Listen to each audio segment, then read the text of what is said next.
दोस्तों, आप लोगों का मेरे चैनल में स्वागत है। मैं जा रही हूँ एक कजरी गीत सुनाने, क्योंकि सावन आने वाला है। मेरा गीत कैसा लगेगा कमेंट बॉक्स में ज़रूर बताना। अगर अच्छा लगेगा तो चैनल को सब्सक्राइब करना ना भूलिएगा। मैं अभी सुना रही हूँ। रेलिया रो काटी कट के बाबू, रेलिया रो काटी कट के बाबू, हम बनारस जइबना।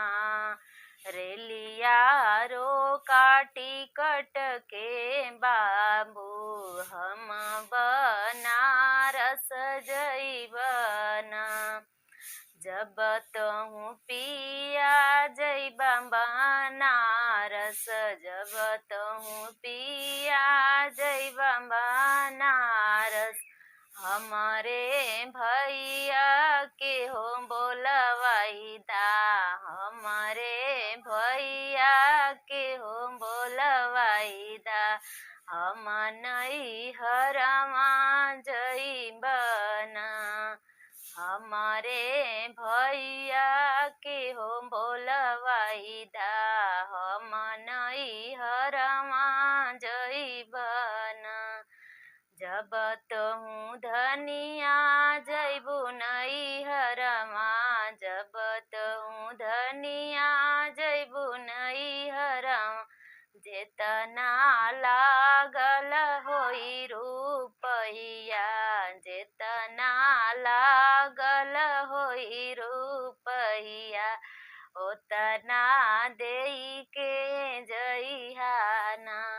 जेतना लागल होई रुपैया, ओतना देई के जइहाना। रेलिया रो काटी कट के बाबू, रेलिया रो काटी कट के बाबू, हम बनारस जइबना। रेलिया रो काटी कट के बाबू, हम बनारस जइबना। जब तहु पिया जइबा बनारस, जब तहु पिया जइबा बनारस, हमारे भैया के हो बोलवाइदा। हम नैहरवा जइबना, हमारे भैया के हो बोलवाइदा।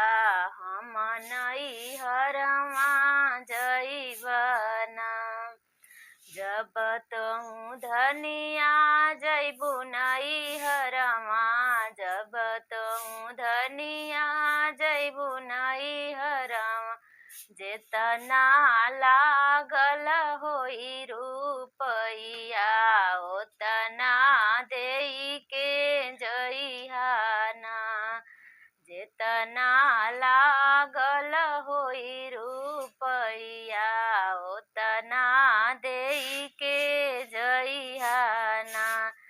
जेतना लागल होई रुपैया, ओतना देई के जइबना।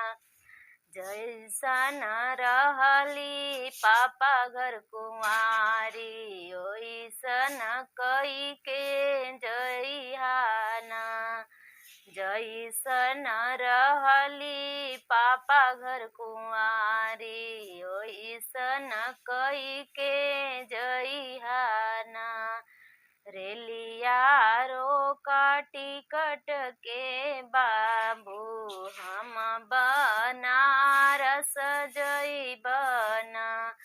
रेलिया रो काटी कट के बाबू, हम बनारस जइबना।